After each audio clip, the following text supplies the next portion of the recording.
Welcome to this story, one of the most unsettling cases ever noted in Nevada. Before we dive in, share in the comments where you're tuning in from and the exact time you started listening. It's always interesting to see the different places and hours of the day or night where these stories reach. In the late winter of 1890, the mining town of Dry Gulch, Nevada, lay almost forgotten by the wider world. The gold veins had run dry, the post office closed, and the last stage line passed only once a week, if the weather allowed. The wind never stopped, carrying dust from the nearby wash across cracked boards and empty windows. It was here that Marshal Silas Cutter arrived on horseback under a sky the color of gunmetal. His assignment was simple on paper: to locate a missing deputy last seen entering a roadside establishment called the Sister's Place. Cutter recorded his impressions in the ledger he carried everywhere. Town half alive, faces hidden behind doors, all eyes turned away from the South Road. He checked in at Agatha Lynn's boarding house, one of the few still taking guests. Lynn, a pale, wiry woman who had lived through 2 mine closures and a fire, served him coffee in silence before speaking. "If you're looking for the sisters," she said, "I hope you've said your prayers." According to her, the Sisters' Place had been built around 1881 by 2 women, Martha and Eleanor Duval, who claimed to be cousins. They were said to be respectable enough at first, offering food and lodging to prospectors. But by the mid-1880s, the clientele had changed: drifters, deserters, and bounty men. Rumors spread that people sometimes vanished after spending the night there. When one miner disappeared in 1887, his partner claimed to have seen him entering the building but not leaving. The county never sent an investigator. Cutter's next stop was the old saloon, the Broken Spade, where a few men still gathered on cold nights. He introduced himself quietly, flashing his badge but not his authority. The barkeep, Elias Grover, said, "We've had marshals before. They don't stay long." It was from a half-drunk ranch hand that Cutter first heard the phrase, "the Headless One." The man said a body had been found the previous spring in a shallow creek bed a mile north of the sister's house. The head was gone, the neck too clean to be animal work. Most believed the victim was a drifter or bounty man, but a few swore they saw the man alive 2 days after the body was buried. Others said it was the town's own constable, punished for debts left unpaid. When Cutter visited the town's tiny record shed, he found every entry between 1888 and 1889 marked "unconfirmed." Deaths were noted without names, property transfers without signatures. Someone, it seemed, had gone through the ledgers and scraped out the ink. That night, wind rattled the shutters as Cutter sat by lamplight, rereading his orders. He underlined one phrase from the judge's note: "Reputation for violence akin to that of the old Daly gang. Invest discreetly." The mention of the Daly gang made him uneasy. Their story, frontier enforcers who turned to murder and extortion in Nevada's earlier mining days, still haunted lawmen of his generation. Cutter wondered if the same bloodline of brutality had simply changed names, not nature. Outside, the desert was utterly silent, save for one faint sound: hoofbeats receding into the darkness toward the Sister's Place. At first light, Marshal Silas Cutter rode south along the dry riverbed toward the Sister's Place. The frost had not yet melted, and the sky carried a strange haze, as though the sun were reluctant to show itself. From a distance, the building looked like any 2-story frontier boarding house: weather-beaten planks, a rusted sign, a balcony half-collapsed from wind damage. But as Cutter approached, he noticed something off. No footprints, no wagon tracks, and not a single bird in the air. Inside, the silence was absolute. The parlor smelled faintly of rose oil and kerosene. Torn wallpaper hung from the walls like peeling skin. The hearth contained ashes from a recent fire. Too recent, given that the place was supposed to have been abandoned for over a year. Cutter drew his revolver, the creak of his boots echoing up the stairwell. Upstairs, doors stood ajar. One room contained a dressing table covered in dust, but with a single clean space, as if something, or someone, had recently sat there. Pinned to the mirror was a small photograph, two women in early daguerreotype style, both stern-faced, both wearing black. On the back, written faintly in pencil, MDED, never apart. Cutter pocketed the photo. The next room held a bed frame with the mattress slashed open. Inside the stuffing he found a rolled strip of parchment, browned with age and brittle. It appeared to be a ledger filled with columns of numbers, initials, and one repeated symbol, a crude drawing of an eye with a slash through it. In the final entry, the name Reed appeared, followed by the words, "Payment due upon return." Cutter froze. Jonas Reed had been one of the missing marshals, his report half finished when he vanished. It was clear now. Reed had been here before him. By dusk, Cutter returned to town, his coat streaked with dust and sweat. He shared what he found with Sheriff Amos, Blythe, who rode in from Ely after receiving a telegram. Blythe examined the ledger silently, then said, "You're meddling with something that's older than this county, Marshal. These hills remember violence long before we came." Blythe spoke of a series of unmarked graves discovered during roadwork in 1879, shallow pits filled with bones, bullets, and pieces of uniform. The county at the time blamed outlaws, remnants of the Daly Gang, who had operated further west. "Men like that," Blythe muttered. "They left bloodlines behind, drifters who don't belong anywhere, who remember the old ways of killing." Cutter pressed him for names, but Blythe refused. He only warned, "If you find the cellar door, don't open it alone." That night, Cutter stayed at the boarding house again. Mrs. Lynn brought him supper, but refused to cross the threshold of the parlor, whispering, "They still come for company, even now." Later, as the wind howled, Cutter heard faint laughter drifting through the streets, distant but unmistakable, like the sound of women singing to themselves in another room. When he finally stepped outside, the sound stopped. In the moonlight, near the edge of the street, hoofprints appeared, but no horse followed them. Cutter knelt to inspect them. The impressions were deep, as though made by an animal carrying something heavy. He measured the spacing, uneven, erratic. Then he saw the faint outline of boot heels beside the tracks, walking in step with the unseen horse. He noted in his journal, "Tracks lead toward the wash, vanish at the bend. Rider unknown, may not be living." That was the last entry written in his own handwriting before the handwriting changed. When dawn came again, the wind had shifted from the north, carrying sand so thick it scraped the glass from the boarding house windows. Cutter rose before sunrise and returned to the sister's place, determined to search the lower levels Sheriff Blythe had warned him about. He tethered his horse behind the property and approached through the rear, where the ground dipped toward an old storm cellar. The padlock was missing. Inside, the air was heavy with the scent of rust and oil. The lantern light revealed a narrow corridor carved into the packed earth, timber beams supporting the ceiling in crude intervals. The space looked far older than the structure above. In one corner, Cutter discovered what appeared to be a storage trunk, reinforced with iron bands.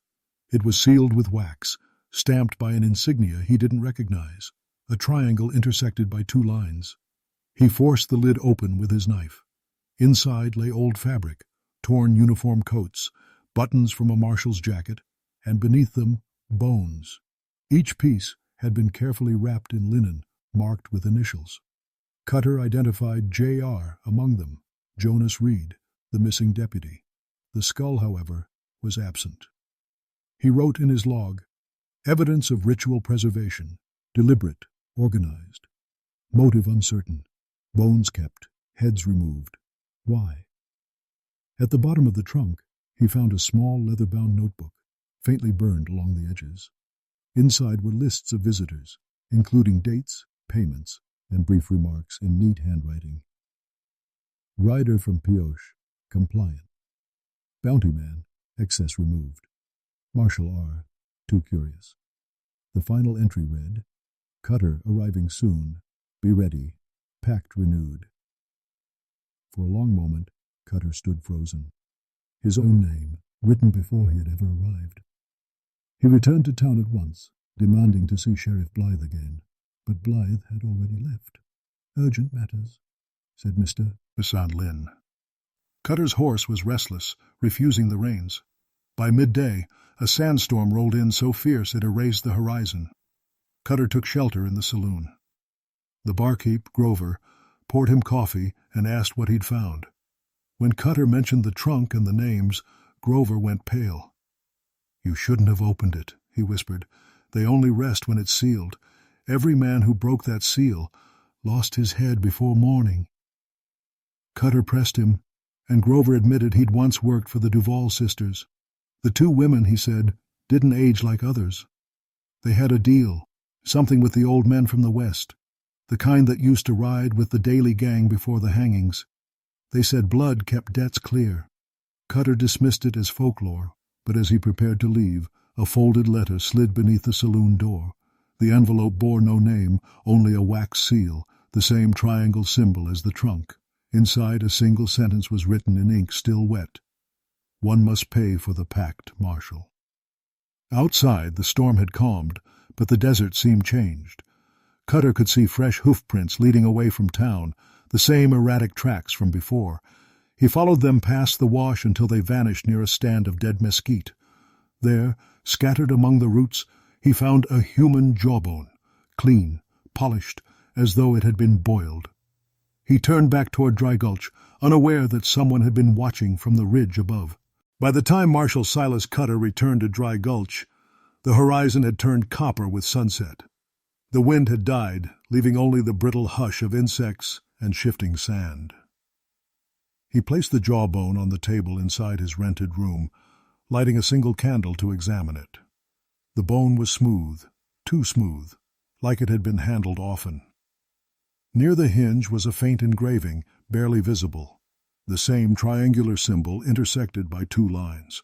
Someone had marked it deliberately. Cutter wrapped it in cloth and wrote his observations in a fresh entry. Jawbone recovered near Southern Wash. Etching intentional. Symbol recurring across all findings. Appears linked to local pacts or fraternity. At dawn, he rode north to Ely, intending to file an interim report. But halfway along the trail, he found a rider waiting near the crossroads, a figure dressed in a long duster and hat pulled low. Cutter slowed, hand resting on his revolver. The stranger did not move until Cutter drew near. Then, in a voice dry as dust, he said, "The sisters don't want another lawman." Cutter demanded a name. The stranger smiled faintly and replied, "Names aren't mine to keep. I just return what's owed." The man tipped his hat and rode past. Cutter spurred his horse after him, but the rider vanished beyond the next ridge, as if swallowed by the desert. When Cutter reached the spot, there were no tracks, only a trail of disturbed sand leading toward the old mines. By nightfall, Cutter reached Ely and met again with Sheriff Blythe, who seemed troubled by the report. Blythe examined the jawbone, but refused to store it in evidence. "You don't understand what you're holding," he muttered. "That mark, some of the Daly men carried it. They called it the balance. Said it meant debt repaid through blood." Cutter pressed for explanation. Blythe hesitated, then confessed. "After the Daly gang hangings, in Aurora, back in the 1860s. Not all were accounted for. A few escaped east. Some took wives or daughters who weren't theirs. Folks in Dry Gulch said those women came from that bloodline." It was the first official acknowledgement that the Duval sisters might not have been who they claimed. Cutter requested warrants and returned support, but Blythe refused. "The county won't fund a ghost hunt," he said. Cutter returned alone. On the second night back, he found a note tacked to the boarding-house door. "If you value your head, leave before the third moon." Mrs. Lynn swore she hadn't seen who left it. Cutter asked if she'd known the Duval sisters personally. Her eyes watered. "Knew them? They were kind at first. Took in girls with nowhere else to go. Then one spring, all of them were gone. No luggage, no farewells, just gone. And yet some nights I still see lights in their upstairs window." That night, Cutter went again to the sisters' place, this time under full moonlight. The door creaked open before he touched it. The interior seemed rearranged, chairs upright, the mirror cleaned, the faint smell of lavender oil in the air. On the table lay a silver hairpin engraved ED. Behind him came a whisper. Two voices, overlapping. "Marshal, your turn." He spun around, revolver drawn, but there was no one, only the faint sound of hooves retreating down the slope, and a shadow cast across the wall, shaped unmistakably like a horse without a rider. Cutter's candle flickered, and in that brief dark, he felt a cold hand brush his shoulder. The candle hissed, as if something unseen had drawn breath beside him. Cutter steadied his hand, forcing the flame upright again. When the light returned, the parlor was unchanged, except for one thing. The mirror that had once reflected his figure now showed nothing at all, only the empty room behind him. He stepped closer, touching the glass. Cold, too cold for a building sealed all day. Beneath the surface, faint scratches formed words. He watched. He paid. The letters seemed etched from inside the mirror, reversed like handwriting seen through water. Cutter retreated, regaining composure. He'd seen madness born from isolation before, mining camps, frontier forts, even jailhouses. But this was deliberate. Someone wanted him to doubt his senses. Back at the boarding house, he set the mirror's dimensions into his notes and began cross-referencing details with earlier testimonies. The repeated symbol, the triangle intersected by lines, appeared in the ledger, on the jawbone, and now within the mirror's markings. It wasn't random. It was a brand. The following morning, Cutter questioned the only man in town with enough education to recognize a symbol, Dr. Nathaniel Briggs, a retired Army physician who ran a small apothecary near the abandoned assay office. The old man listened as Cutter described the etchings. Briggs frowned, fetched a tattered ledger, and flipped through sketches of fraternal emblems used in Nevada lodges during the 1870s. One matched closely.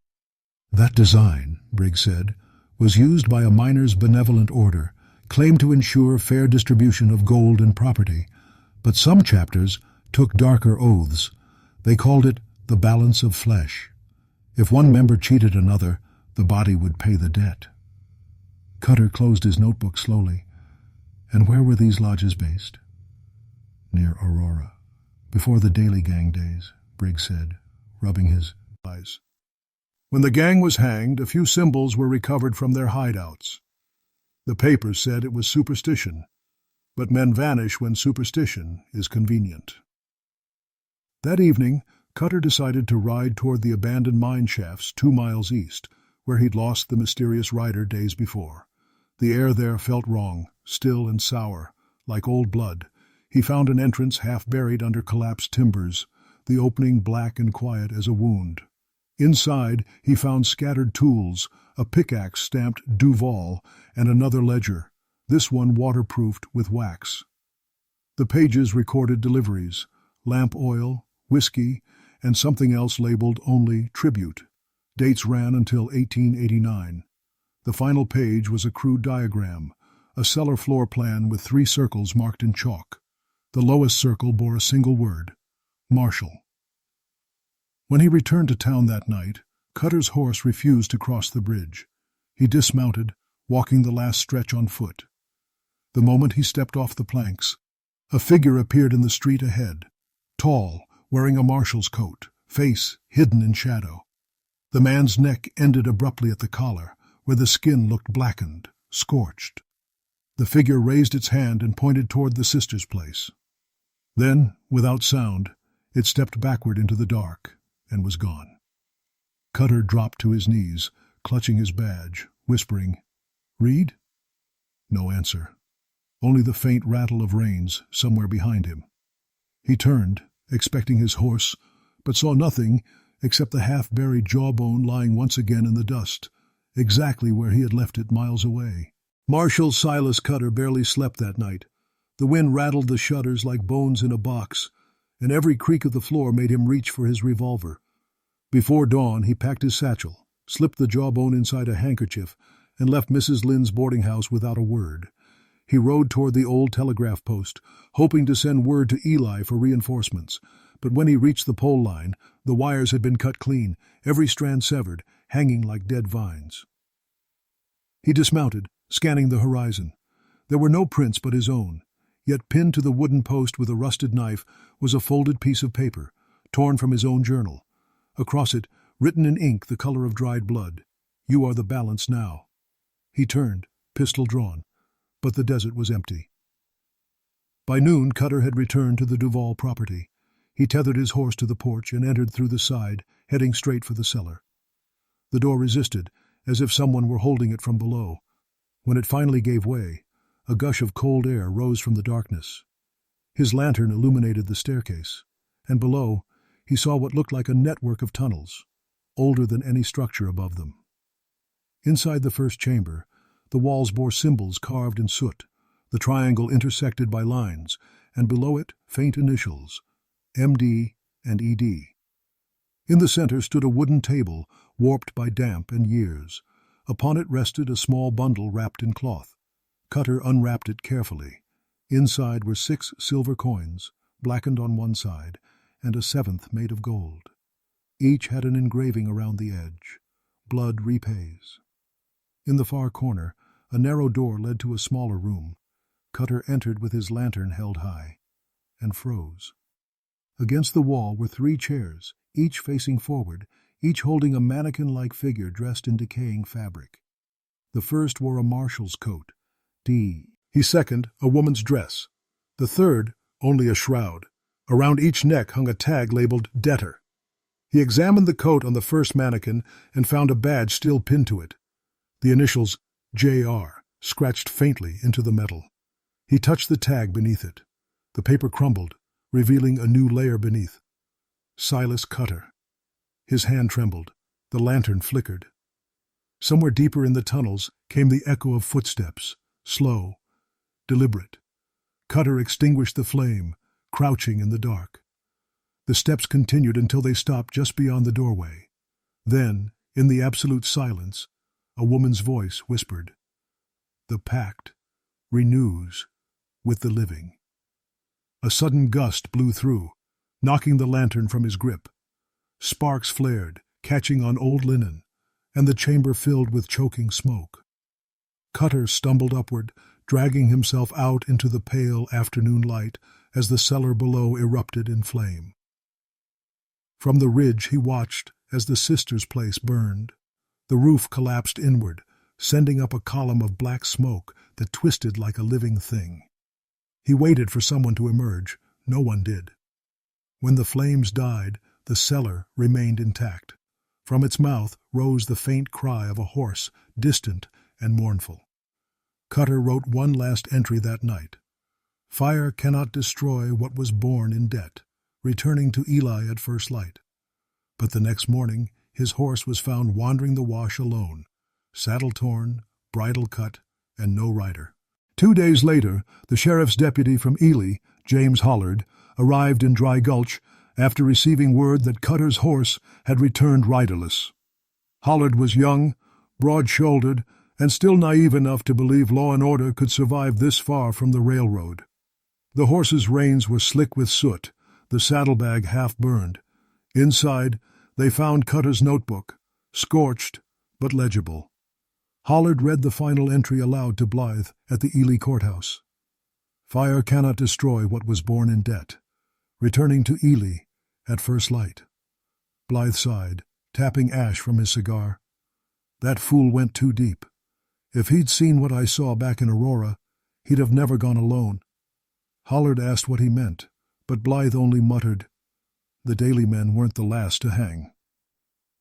The next morning, a small search party rode south. Hollard, Blythe, and 2 locals, including Dr. Briggs, who insisted on identifying the remains should they find them. They reached Dry Gulch under a red sunset. Smoke still lingered in the air, faint and sour. The sisters' place was little more than char and skeletal beams.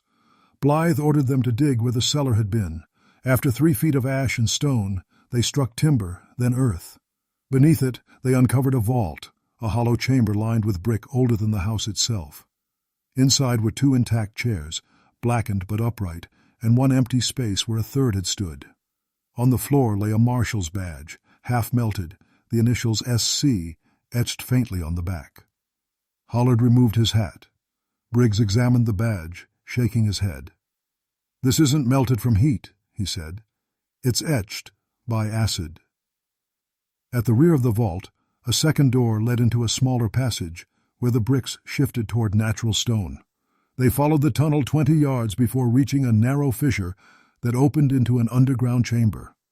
The air was cooler there, still damp from the fire hoses used days earlier, and in the center stood a wooden crate sealed with pitch.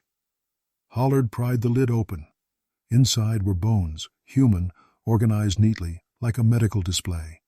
Each had been tagged with initials, some they recognized from records, J.R.E.D. M.D. But one tag was new. It read, A.B. Blythe's face went pale. "Those are my initials," he whispered. Before anyone could react, the lantern flickered and went out. In the sudden dark, something shifted within the crate, a faint clatter of bone on bone. The smell of iron filled the air, metallic and sharp. Hollard relit the lantern, but the crate was empty. Only one thing remained inside, the triangular insignia, carved into the wood and freshly wet with something that gleamed dark red. That night, back in town, Blythe began coughing uncontrollably. By morning, he was dead, his neck bruised as though a rope had been drawn around it. Briggs signed the death certificate himself, writing heart failure, though he knew better. Hollard didn't speak of the incident again for years. But he kept Cutter's notebook locked in his trunk, and whenever the wind howled across Ely's empty streets, he swore he could hear the faint echo of hooves and women's laughter in the distance. Later, an archivist reviewing county notes added a margin remark beside Cutter's file. Marshal Silas Cutter, missing, presumed dead, case unresolved, marked with the symbol of balance. The ink on that page never fully dried. For years afterward, no one dared to reopen the matter of Marshal Cutter or the sister's place. The ruins at Dry Gulch were left to the wind. Sand filled the cellar, and the once charred timbers were picked clean by storms. Only a few travelers mentioned the site, mostly drifters or prospectors who lost their way. Each told the same story in different words, that at night they saw a single lamp burning inside the collapsed structure, and sometimes a woman's silhouette standing motionless in the upstairs window. By 1894, the mining claims in the region had been absorbed by new companies. A surveyor named Emmett Crane filed a routine report for the Silver Basin Consolidated Mining Company. His notes, preserved in the company's archives, include an unusual entry. Old foundation south of Wash. Appears to have housed two-story dwelling. Ash remains consistent with structural fire. Found beneath, cellar of brick and limestone, older than surrounding architecture. Recovered one badge fragment marked SC with triangle emblem, reburied on site. Crane's discovery revived rumors that had barely cooled. He was an engineer by training, not a superstitious man. But within months of submitting his report, Crane was found dead near the same wash. The coroner in Ely recorded the cause as throat laceration by unknown instrument. His horse was never recovered. When questioned, an elderly mail clerk recalled seeing Cutter years earlier, describing him as a tired man who looked like he'd forgotten where home was. The clerk swore that Cutter had come through town weeks after the official report of his disappearance, asking for sealed letters addressed to Martha Duval. None existed. The clerk gave him an empty envelope as keepsake. Cutter thanked him and rode south. That was the last verifiable sighting. In 1896, the Nevada State Journal published a column titled Ghosts of Ma, the Old Frontier. Among tales of lost mines and wandering cattlemen, there was a paragraph about Dry Gulch. It claimed that during low winds, travelers could hear the faint ringing of spurs and the sound of women singing in harmony. No words, only a rhythm. A local teacher named Rebecca Orr collected those accounts for a paper on folklore. Her surviving notes, found decades later in a Carson City archive, include this line: "A pact once made between law and sin cannot be unmade. It simply changes its debtors." The reference to debt was strikingly similar to Cutter's final writings, suggesting that word of his investigation had spread far beyond the burned settlement. A small footnote in the report cited the Daly Gang, by then half myth, half memory. as a possible precursor to the blood balance rumor. Their story, of men who balanced accounts through violence, still colored Nevada's cultural memory.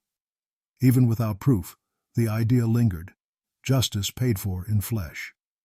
By 1898, a new road bypassed Dry Gulch completely. The mapmakers stopped naming it. On newer charts, the region was labeled only Unsurveyed Section. Yet freighters passing through sometimes left offerings on the roadside, a coin, a sprig of sagebrush, or a folded scrap of paper with initials. No one admitted why. Locals said it was to keep the balance even. They said it quietly, and never after dark.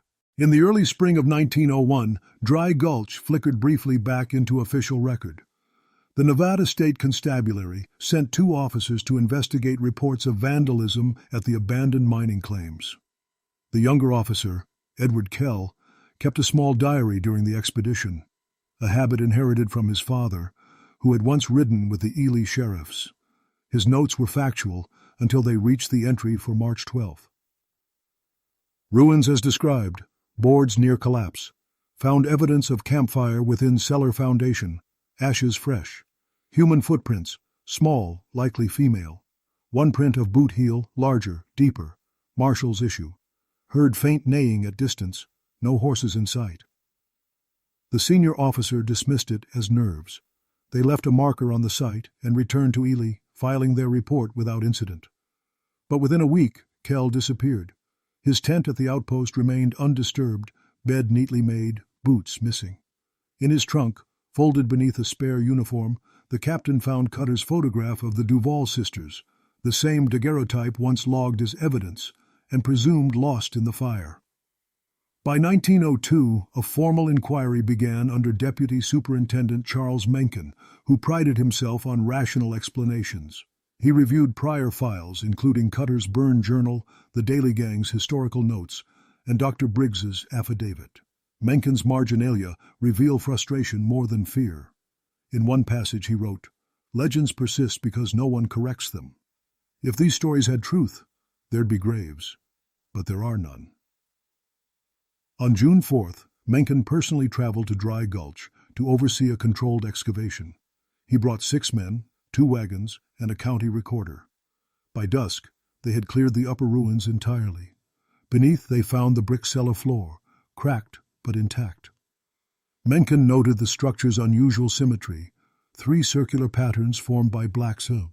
Ned bricks, equidistant from a central point.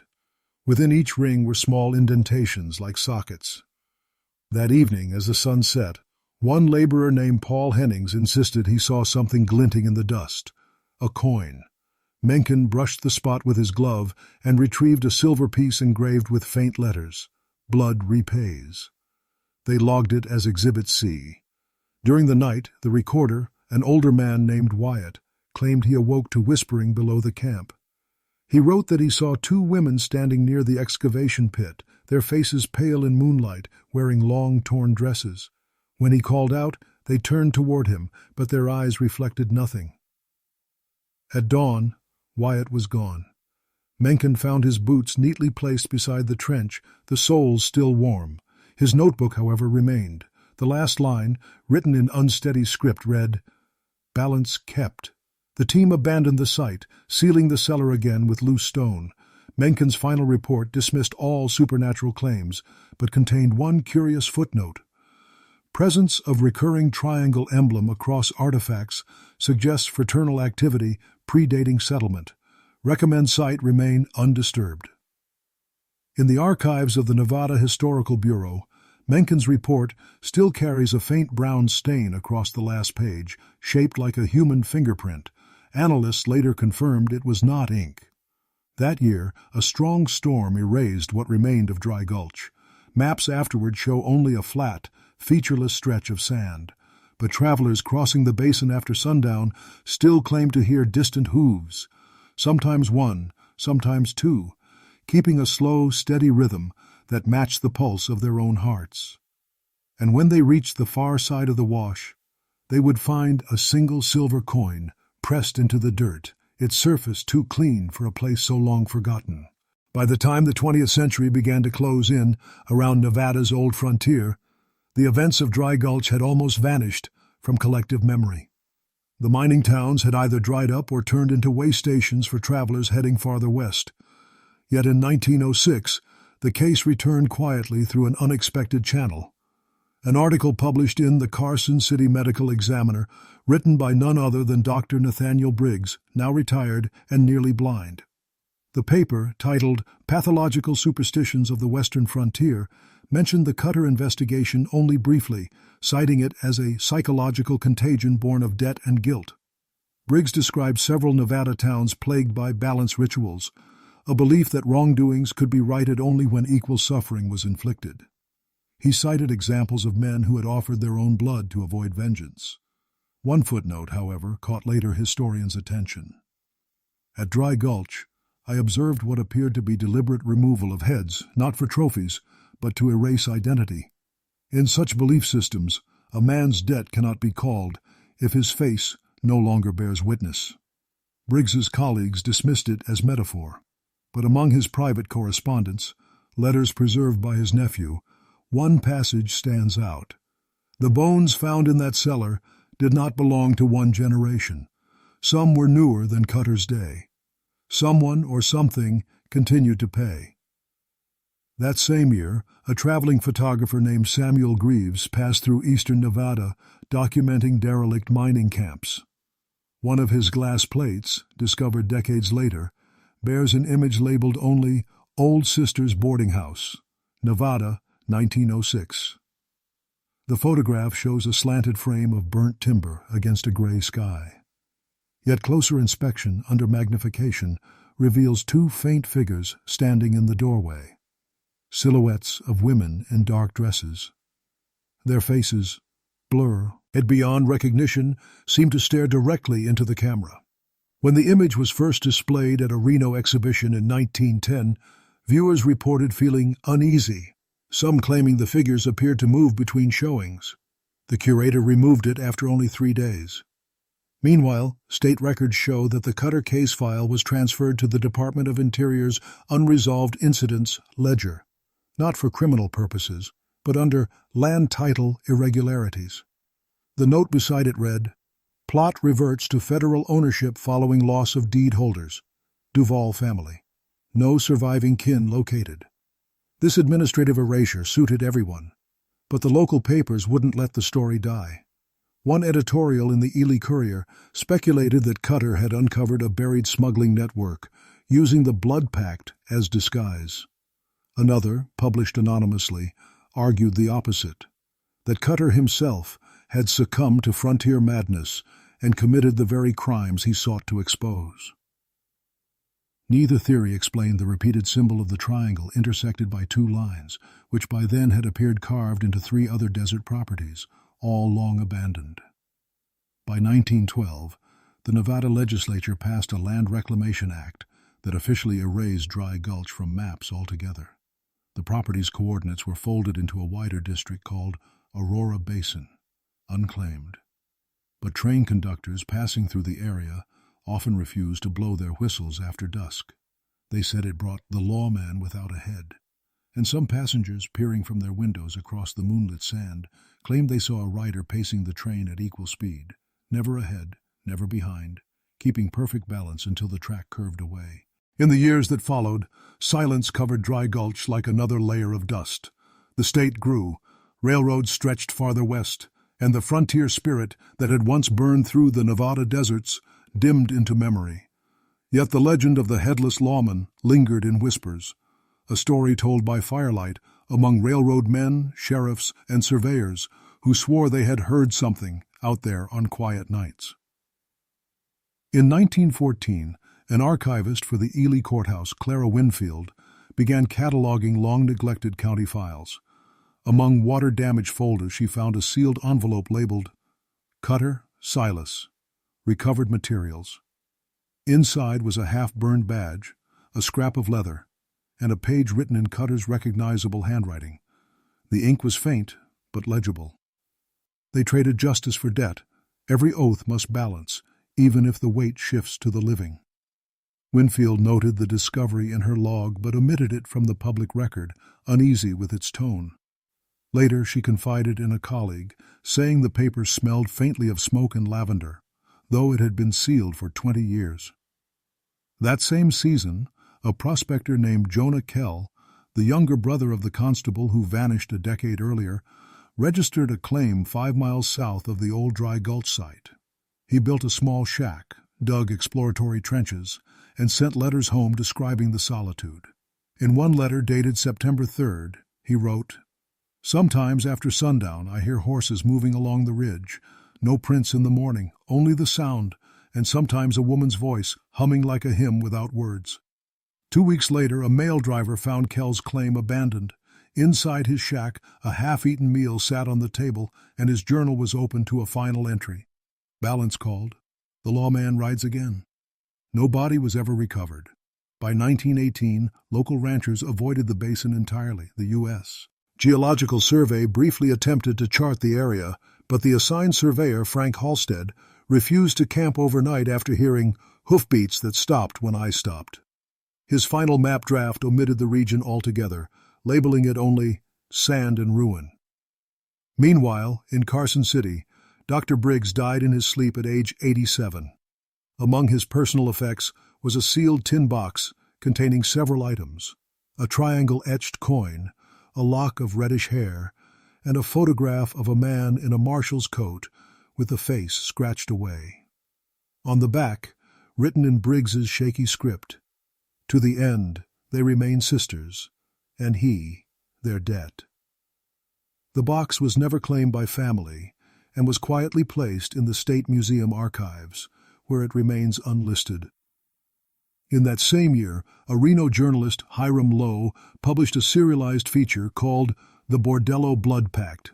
He gathered witness accounts, court fragments, and folklore into a single narrative.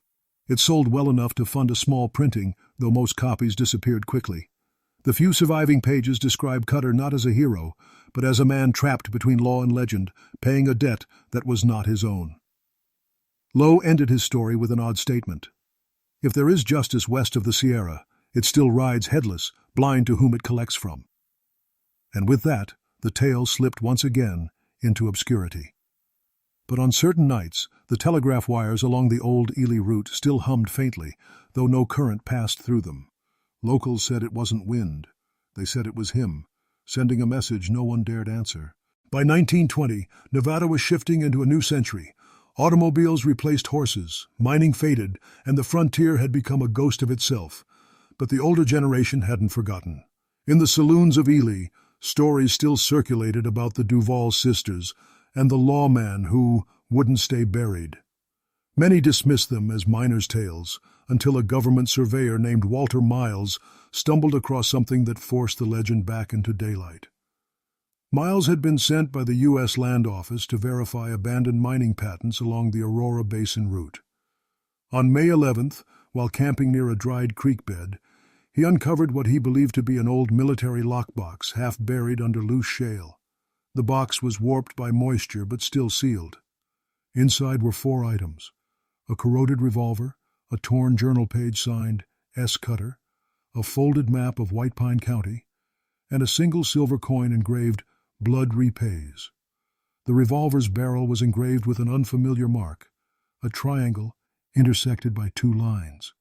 Miles noted it in his field report and later sent the items to Carson City for analysis. The archivist who received the package, a descendant of Clara Winfield, recognized the symbol instantly. She sealed the box again and stored it without catalog number. That autumn, Miles visited Ely to review the records personally. He sought out a local historian, Professor Isaac Tilden, who had written a small pamphlet on Nevada's outlaw folklore.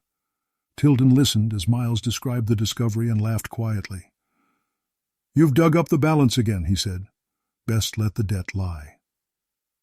When Miles pressed him, Tilden told an older tale that predated even the Duvals.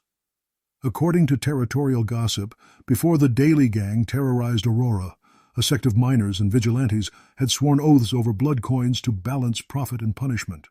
The sisters, he claimed, were descendants of one such family, left to keep the books when the men died. They didn't sell pleasure, Tilden said. They sold peace. For a price. Days later, Miles vanished from his hotel room. The clerk found the bed untouched, his boots neatly placed by the window. Outside, in the dust beneath the sill, were hoof prints leading away. No horses were stabled within 50 miles. His disappearance brought reporters from Reno, one of whom, Sarah Klein, interviewed the last surviving resident of Dry Gulch, an old shepherd named Eldon Merrow. His account, published in the Reno Sentinel under the headline "Echoes of a Headless Lawman," was unsettlingly direct. "I seen him once," Merrow said, "riding along the ridge after dark. No head on his shoulders, but the reins moved just the same. Behind him, 2 women followed afoot, holding lanterns. They weren't ghosts, neither. I could smell the dust when they passed." The story drew skepticism, but Klein noted that her film plate from that night developed with 3 faint shapes, a rider and 2 figures walking beside him. Experts later dismissed it as light leakage. After the article ran, Klein left Nevada and never wrote again. Her last postcard to a friend read simply, "He's still out there, and she hums when the wind turns east." The Reno Sentinel quietly pulled her article from the archives. The editor explained, "It's bad for tourism." But the people of White Pine County didn't need the papers to remind them. When the evening wind swept down the basin and rattled the telegraph poles, they said it sounded like hoofbeats on hollow wood, steady, rhythmic, patient. And every man who owed something he could never repay made sure to keep a silver coin in his pocket, just in case the balance came due.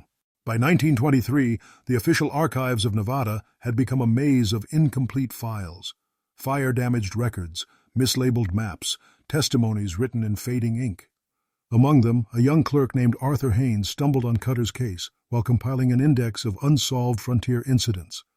Unlike others, Haynes took the story seriously. His own grandfather had ridden as a constable in the Ely district and swore that justice rode blind in those days. Haynes began collecting every surviving scrap related to the sisters' place, news clippings, coroner reports, and folklore letters from residents long dead. Over months, he built a folder thicker than any single case in the cabinet. At the top, he scrawled, "Balance records, confidential." One night, while working late, Haynes noticed a faint odor rising from the folder, an acrid mix of smoke and perfume. The scent grew stronger whenever he touched Cutter's journal fragment. He described it in a memo to his supervisor. Unexplained chemical reaction on aged paper, accompanied by distinct floral note, possibly lavender. 2 days later, his supervisor found Haynes's desk empty, the chair overturned. The file sat open, pages curling from heat, though no fire had been reported. On the last sheet of paper, written in unfamiliar script, "Ledger settled." Weeks later, an internal audit discovered something stranger. The weight of the folder had increased by almost a pound. When archivists reweighed it decades later, the difference remained unexplained. That same year, an anthropologist from the University of Nevada named Dr. Louise Brenner visited the region to study rural ghost lore. She heard the Cutter story while interviewing ranchers near the Aurora Basin. Most spoke of it cautiously, insisting it wasn't a ghost tale but a warning. One elderly widow told her, "He rides when things go wrong, always after some injustice. A Tice, sometimes a thief, sometimes a liar. He takes their peace, not their life." Brenner dismissed it as rural myth until she visited the basin herself. In her field notes dated August 14th, she wrote, "Heard 2 voices singing near the ridge at dusk, feminine, harmonious, yet no echo, no human breath. Smell of smoke carried on wind, a chill when it stopped." She returned to Reno shaken, later publishing a brief article in the Journal of American Folklore, volume 36, 1923. Persistent motif of balance and debt associated with post-frontier justice myths in eastern Nevada, possibly descended from stories surrounding the Daly Gang and other outlaw legacies. The article received little attention outside academic circles. Yet Brenner's private diary, found after her death, tells a darker continuation. Her final entry reads, "Dreamt of the 2 women again, standing beside a man with no face. They offered me a coin and said the word, 'repay.' When I woke, something heavy was in my hand.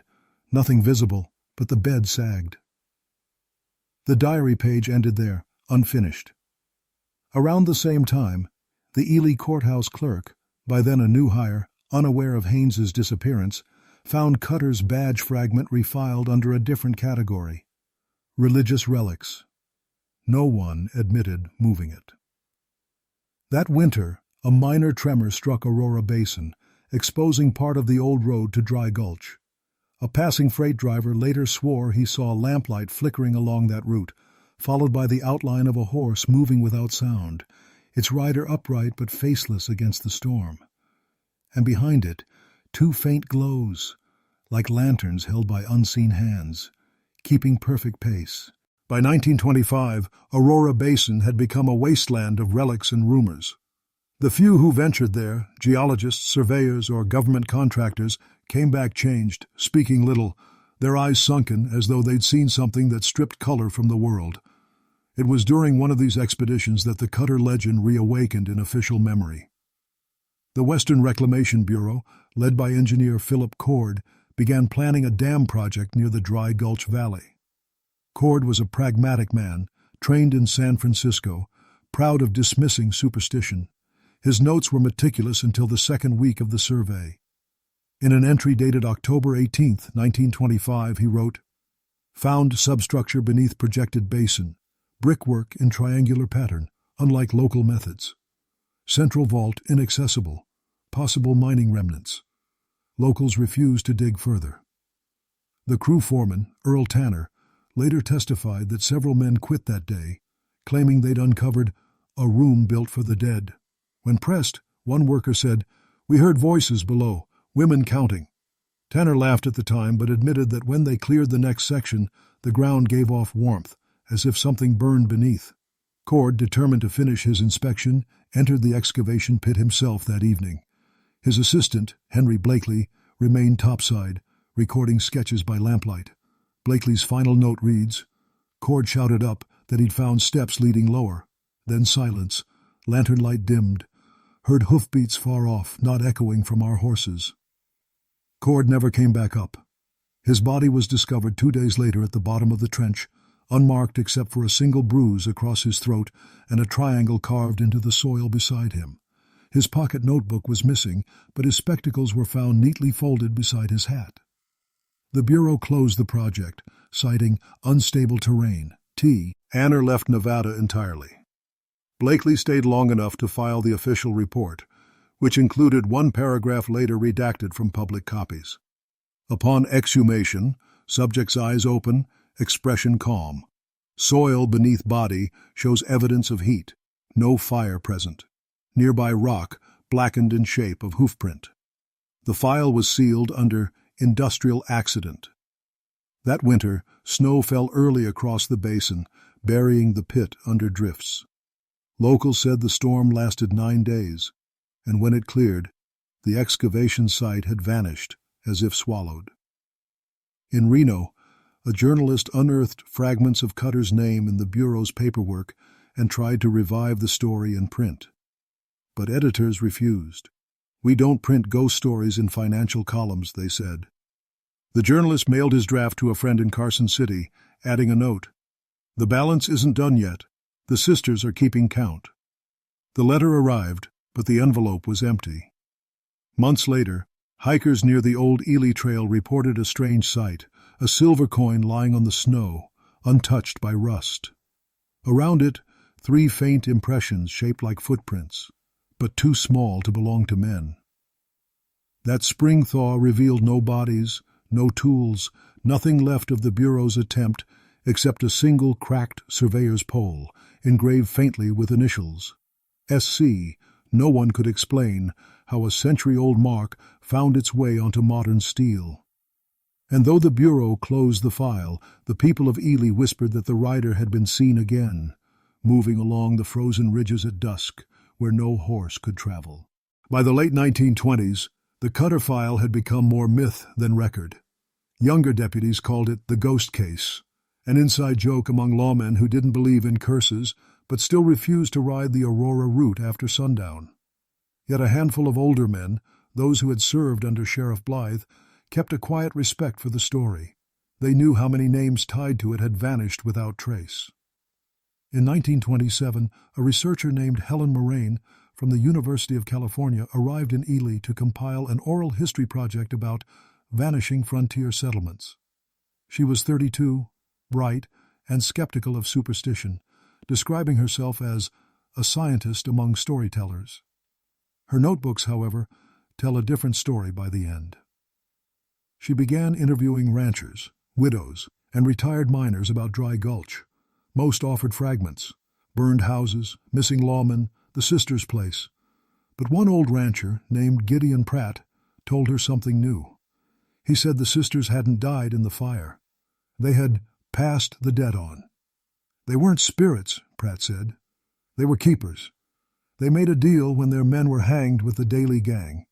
Swore they'd balance the loss with lawmen's lives until the account was cleared. But it never balanced. Every head took another to fill the weight. Helen recorded his words carefully, amused by his sincerity. Later that night, she wrote in her field diary, "Visited Dry Gulch ruins by moonlight. Found a section of cellar wall intact. Could swear I heard faint metal striking stone, rhythmic, like a hammer or hoof. Air unusually warm. Smell of lavender again." The next morning, Helen photographed the site using a tripod camera. The plate, developed weeks later, revealed 3 figures near the ruins. 2 women stood close together, long skirts brushing the dust. Between them, a blurred shape rose faintly, something like the silhouette of a horse's head suspended in smoke. Helen dismissed it as a double exposure until she discovered that no one else had been there that night. She returned to Berkeley to write her report, but became reclusive soon after. Her colleagues said she had begun keeping a silver coin on her desk, rubbing it absently as she worked. In the margin of her typed draft, one line was underlined twice. Balance unpaid. He rides still. When the manuscript was finally submitted, her editor found an additional page she hadn't typed, a handwritten note in an unfamiliar, looping script. "You've seen enough, Miss Moraine. Let the debt sleep." The ink was fresh, though Helen had been dead 3 days. The coroner ruled respiratory failure. No signs of struggle. No cause. Her photographs were sealed in the university's archive under Folklore Studies, Nevada. Only one researcher in 1960 later examined them and noted an anomaly. In every exposure, faint traces of horsehair appeared across the glass, too fine and too consistent to be coincidence. Even now, those images remain locked away, the negative said to fog spontaneously when handled. Yet locals in Ely remember Helen. They say her grave in the old cemetery never gathers dust, no matter how strong the wind blows. Travelers claim a faint trail of hoofprints appears near it after rain, leading west toward the barren ridge once called Dry Gulch. And on quiet nights they say you can hear her voice repeating a single word, almost tender, almost afraid. Marshall. By 1930, the last men who remembered the original fire at the sisters' place were fading into old age. Dry Gulch had become a blank spot on maps, its name struck out, its location known only to a few cattle herders and surveyors who preferred not to talk about it. Still, the story refused to die. In that year, the Nevada Historical Society commissioned a small exhibit called Ghost Towns of the Frontier. Among the donated items was a tarnished marshal's badge, its center etched with the triangle and line symbol. The donor left no name, just a note written in shaky script. Returned to the ledger. When archivists attempted to clean the badge, the cloth turned red as if soaked in rust, but the badge itself remained polished, untouched by age. It was placed in a glass case and labeled simply, "Recovered, Eastern Nevada, 1890s." Visitors sometimes claimed that, under certain lighting, they could see the faint reflection of a man's silhouette in the glass, though no one stood near. That same summer, Professor Isaac Tilden, the historian who had once warned surveyor Walter Miles to let the debt lie, published his final essay in Western Antiquities Quarterly. It was titled, "The Economics of Blood and Balance." The piece argued that many early frontier communities, desperate for order, developed symbolic systems of retribution, beliefs that justice required equal suffering. Buried in the footnotes, Tilden referenced Cutter's investigation and the Duval sisters by name, calling them keepers of a forgotten pact. They inherited an arithmetic older than law, he wrote. Each crime demanded its counterpart. To stop counting would mean the world would tip and all debts would come due at once. Tilden died in his sleep 2 weeks before the essay went to print. When the editor prepared his manuscript, he found a note taped to the final page. The balance never ends. It on. Light changes counters. In 1931, the badge from the museum exhibit vanished. The display case showed no sign of tampering, only a faint ring of soot around the velvet where it had rested. A custodian, making his rounds that night, reported hearing hooves echoing in the hallway of the museum, though the floor was made of tile. He quit the next morning. Months later, a truck driver delivering supplies along Highway 50 stopped near Aurora Basin when he spotted a figure standing by the roadside. It was a woman in a long, old-fashioned dress, holding a lantern. She didn't wave, didn't move. As he slowed the vehicle, she turned her head slightly toward him. He swore he saw another shape behind her. A man on horseback, pale in the moonlight, with no face visible beneath the brim of his hat. The truck stalled before he could drive away. When he finally restarted the engine, both figures were gone, but the smell of smoke lingered in the cab for days. He later told the story to a local mechanic, who said quietly, "That's the marshal and the sisters. They don't haunt, they audit."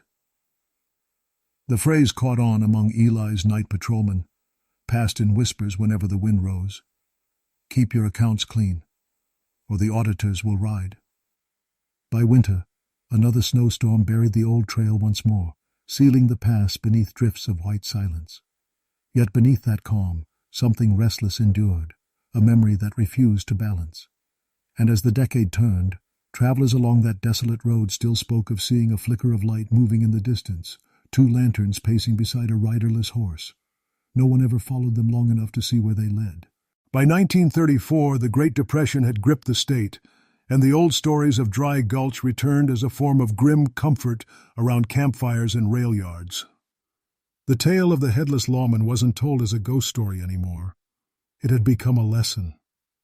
Keep your debts clean, workers muttered as they shared what little food they had. Because in Nevada, debts don't die. They ride. That same year, a Works Progress Administration WPA team began documenting abandoned sites across the desert for the government's Historical Recovery Project. One of those surveyors, Raymond Stokes, was assigned to photograph a former mining town near Aurora Basin, though the exact coordinates had been lost. Stokes's field journal, preserved in the Library of Congress, describes his journey vividly. Arrived at ruins matching description of Dry Gulch, nothing remains but a stone cellar and remnants of a wooden porch. Atmosphere unpleasantly warm despite overcast. Camera malfunctioned twice. When operational, captured 4 exposures, one blurred by motion that didn't occur. In his notes, Stokes wrote of hearing a distinct tapping from beneath the cellar stones, rhythmic, precise, like a hammer striking bone. He assumed it to be shifting rock until he realized the pattern repeated every 13 seconds. When he returned to the WPA camp and developed his negatives, one image stood out. Behind the ruins, half lost in shadow, appeared a mounted figure, head bent, shoulders rigid, reins taut in invisible hands. Stokes took the photo to his supervisor, who dismissed it as double exposure. Still, the image was quietly filed under unexplained interference. Weeks later, the original negative vanished from the WPA archive. In its place, a note had been left in blue pencil, ledger corrected. That winter, an unusual frost spread across the basin.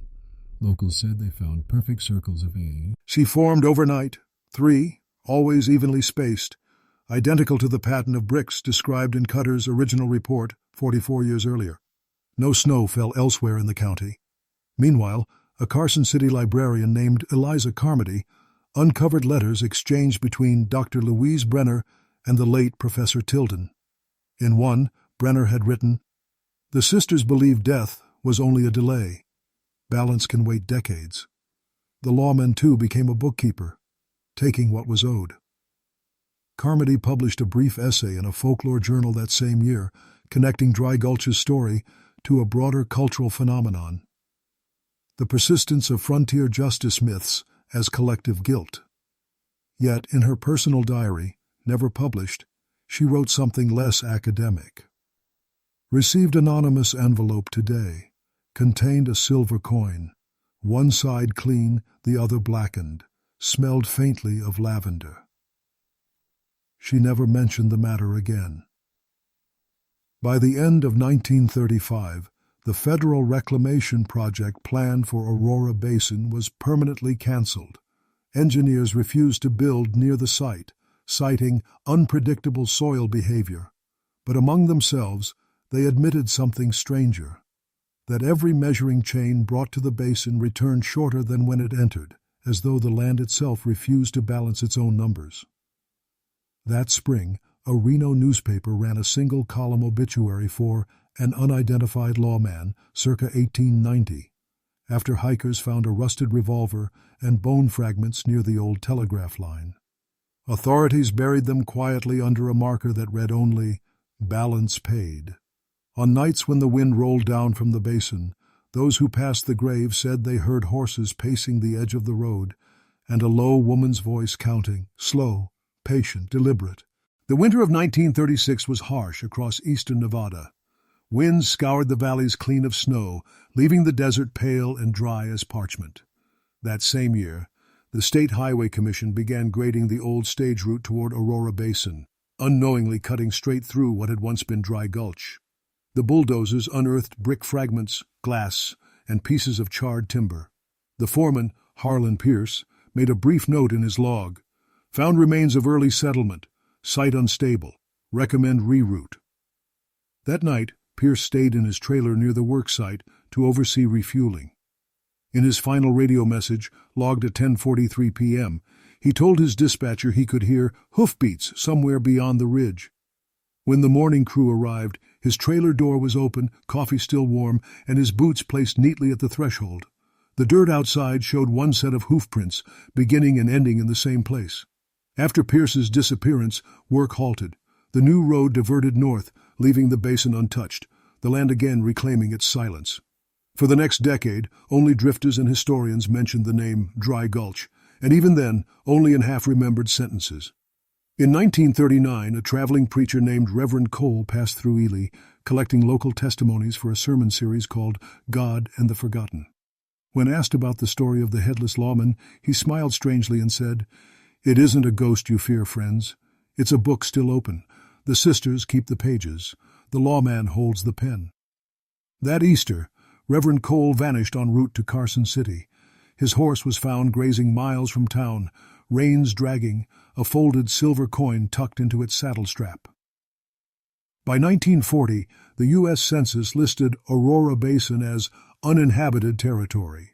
Cartographers drew it as blank land, a void between mining districts. Yet the state police still received the occasional report: headlights following a driver through empty desert, a lantern seen pacing beside the road, two voices singing softly across the sand, their words carried away by the wind.